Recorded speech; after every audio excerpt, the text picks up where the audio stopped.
Hello, welcome to Skinny Podcast. Today I'm here with Branko Teodorovic, 3-time world champion in beach fitness modeling. Welcome again. Thank you for having me again.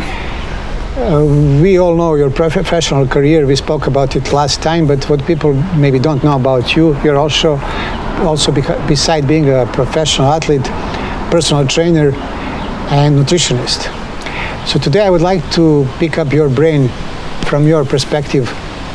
Why do people come to you? What are they trying to achieve? Well, most simply, they're trying to improve their look, improve their physical appearance. Okay, but it doesn't last long. No, it does not. I mean, they come with certain idea. I need to get ready for the wedding. I need to get ready for the beach for the summer, but after that they go back. Yes, exactly. So most of them, almost everyone, comes with some type of a short-term goal. Just like you said, brides getting ready for the wedding, getting ready for the beach, getting ready for the cruise, and you name it. Usually those diets, we're going to call them for now diets, they last 12, 16, 8 weeks, whatever the term is, as much time as we have. Sometimes people come in and say, you know what, I have this coming up in 3 weeks, what can you do? I had some clients coming in and saying, you know what, I have photo shoot in 4 days, what can you do? In each situation, you can do something. Okay, obviously more time, better the results, but it's not about diet. Diets come and go. The only real solution to this problem is a true change in lifestyle. But why in your mind, if somebody already decided they want to try to look better, to feel better, to be healthier, why they give up? Because diets are too drastic. It's a drastic change. So if someone was used to eating 2 times a day, mostly unhealthy food, and you put that type of a person on a plan where now they're eating 4 or 5 times with the clean food, that shocks the organism, the body, correct? So that type of a plan, they're doing it for their goal, but it's not changing the lifestyle. They're doing it because they have to, not because they're used to it, if that makes sense. Maybe this is a question for a psychiatrist rather than nutritionist. Let me give you an example. I have been competing and doing what I do now actively for past, let's say, 12 years. Okay? To me, even if I could, I cannot eat things that are not on my meal plan just because my body doesn't feel good about it. So it's no longer a diet, it is my lifestyle. So competing or not, this is what I truly enjoy. But one thing, also working with Skinny Chocolate, we also work with people who have issues with their weight, health issues with their looks. I think when it comes to dieting, that there is an underlying problem that people are not aware of. And I think that actually when they come to you saying, I want to lose a few pounds for whatever reason, or I can't sleep well, or I have anxiety, that is probably food related, that's a consequence. But the underlying problem here is food addiction. Okay. So with Skinny Chocolate, we are actually treating... Let me ask you first, can you define food addiction? Yes. And then what would be your cure, in a way? Yes.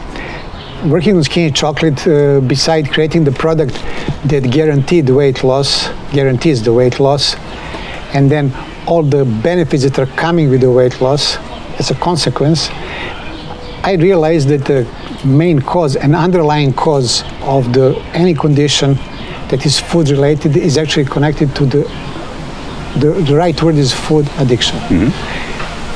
From psychology, we know different types of addiction, but I never heard of a food addiction unless somebody is really, really overweight. But an average person also has a food addiction.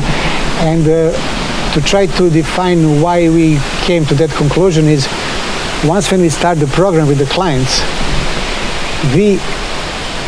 everybody saw 2 indicators of a real addiction. First indicator is denial.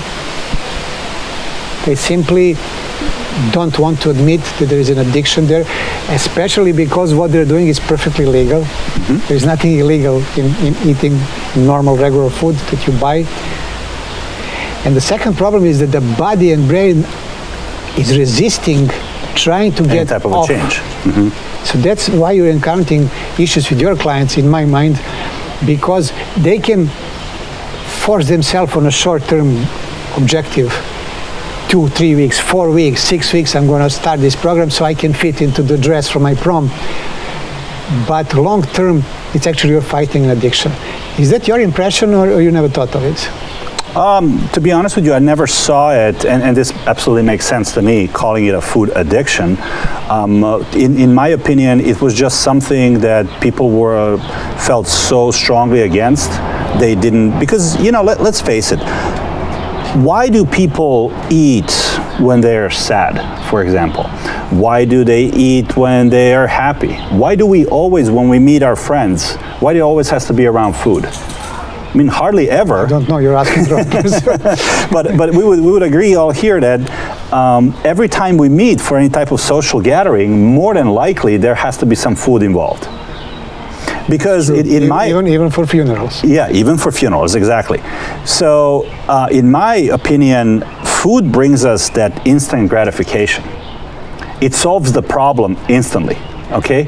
It is very difficult to explain to I want to use the right term here, everyday person that they're going to do something today and for next few years to see results in 10 years. Not many people would commit to something like that. But if I can take... Let me interrupt you right here, absolutely. please. But not eating properly, you also see the results. Not in 10 years, you see the results for the rest of your life, which is high blood pressure, high cholesterol, being overweight, not being able to sleep properly, not being happy with the way you look. So it works both ways. But just like you mentioned earlier, food addiction, just like any other drug, offering instant gratification in that moment, it cures everything. So this pint of ice cream is curing the fact that my boyfriend or girlfriend left me. So in this moment, I'm feeling better. I'm not thinking, what my consequence might be later, which brings to the point that it is addiction. So my question to you is, knowing this, when you were designing Skinny, how does Skinny chocolate come into play when person is trying to be unaddicted from food addiction? The main thing is that the Skinny chocolate is a two-way process. We can deliver to the client the product, but we cannot force them to eat it properly or to change their diet. We can only make recommendations and give them the tools. So what Skinny chocolate does, its main achievement is that actually it's lowering glycemic index after the meal. Glycemic index in the blood is the main cause of any kind of issues that people have with food. And most of the commercial food that we are eating on a daily basis is actually designed to do completely the opposite. It's designed to increase your glycemic index, thus making you craving constantly for more food. So eating more and more of the same food, more of the same product. It's exactly. And the slower glycemic index goes down, the more you munch in between. But that now creates a vicious circle that starts probably even when you're a kid, because parents, school, they really don't understand how to address the issue, and they don't see it as an issue, especially at the early age, but it is an issue. Is the once when your glycemic index goes up, your body cannot release any energy, it can only consume more energy.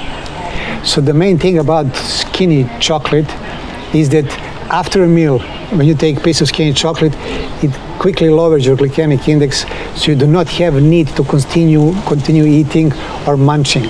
So if I'm getting your theory correct, people actually need to eat less of Skinny chocolate. Less of Skinny chocolate, but more regular food. Because I would like to hear your opinion, because from our practice, one thing that really puzzles me with the very knowledgeable people who come to us with issues regarding mostly looks. That's how it starts. You're not happy the way you look. Then you figure out it's connected to your weight. Then you see, okay, I have extra fat here, I have extra fat here, regarding if you're a man or a woman. Is that in their minds, the most logical thing to do when you start losing weight is to stop eating, which is basically the last thing you should be doing, because you know as a professional athlete that the more you eat, the more energy you consume. That means the more weight you can lose. Yeah, absolutely. And if I can elaborate a little bit there, because it goes exactly into a core of my personal nutrition and how I eat, not just when I'm prepping for a major competition, but how I eat in general. So basically, we're talking about two modes that human body has. A prehistoric setting, when prehistoric people hunted and ate when they hunted, and then body didn't know when it would be fed again. So if they had a good season or a good hunt, they would eat. If they didn't, they would starve. So body would hold as much nutrients as possible until it gets fed again, correct? Well, there's only one nutrient we can store, unfortunately. We cannot store protein or carbohydrates. We can only store fat, for example. So our bodies genetically are predispositioned to store. Okay, so we eat, we overeat, we store energy. And by training your body later on in life to eat whenever you are hungry, it's a disaster. It's a complete disaster, because we are even more training our bodies to store energy. So now I have reversed that process. So what I do, let's take the example of a car. Okay, instead of driving on a full tank, I always drive with enough in a tank to get me to the next gas station. So one meal, my body will burn until this next meal. But that's how you lose weight. That's exactly so how you lose weight. Basically, by increasing the amount of meals during the day, you're losing weight. Exactly. So I'm eating more and burning more. Just because my body is trained that it's going to be fed on a clock. Now again, let's get one thing. This is not a advice for everyone, but I think it should be accepted as a general principle. So more often meals will actually speed up the metabolism, and your body simply will not have to store anything, and by that anything I mean fat, as the only nutrient it can store, and therefore the metabolism will speed up and burn more energy. Even in an idle mode, just like right now, when we're not doing any type of physical activity. Yeah, that makes sense. That's basically exactly what we concluded.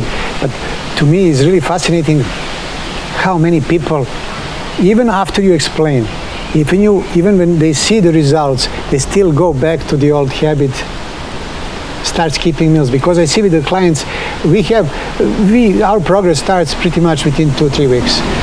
Within first 3 to 4 weeks, our clients lose on average 6 to 10 pounds, depending on their size. And then if they continue following the meal schedule and our food recommendations, including the skinny chocolate, that weight loss goal goes all the way down to the optimal level. And once when they reach optimal level, they can maintain that indefinitely. So what is now to ask you, from a company standpoint, what is your recommendation for skinny chocolate as far as daily use?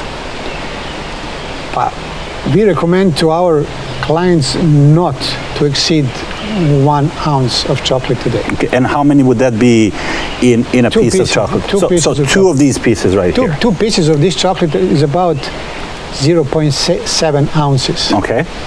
That's all the sweets you need throughout the day, because your body doesn't really need sugar for anything. Your body does not need sugar for anything. It needs very little amount of sugar in order for you to digest. To digest, absolutely. But it's very important what kind of sugar and when. Absolutely. So another huge misconception that comes with the tradition is that after a meal, people have desserts. Yes. And dessert in form of a sweet ice cream or a cheesecake is the last thing you should be eating, because now we can go into the digestion process in your stomach and explain how skinny chocolate actually speeds up your digestion, assists you to extract what you need and push out the rest. Unlike traditional desserts, and the worst dessert that you can ever eat after a meal is fruit. Fruit can only be eaten on empty stomach, because once when you finish your regular meal and you have a bowl of fruit, by the time you digested all the food, we are talking 2 to 3 hours, that fruit already fermented in your stomach. Yes. And now, during that fermentation, it starts bloating. Same thing happens with the regular desserts. by the time you come to dessert to digest it, because your stomach can only digest one food at a time. First it digests a carb, then it digests the protein, And then the fat at the end. and of course. then fat, and then the sugar at the end. So, but that's the main reason. So the skinny chocolate products are designed to be taken right after a meal, and then instead of sitting in your stomach waiting to be digested, they mix with the food that you already had.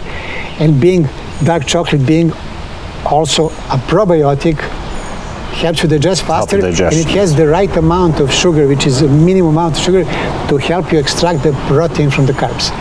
But besides, one more thing that I would like to ask you, besides your traditional product, if I want to call it skinny chocolate, you have also developed a meal replacement product. Yes. So in other words, we have a product, skinny chocolate, that what you just described, instead of having a cheesecake or ice cream after lunch. Absolutely, yes.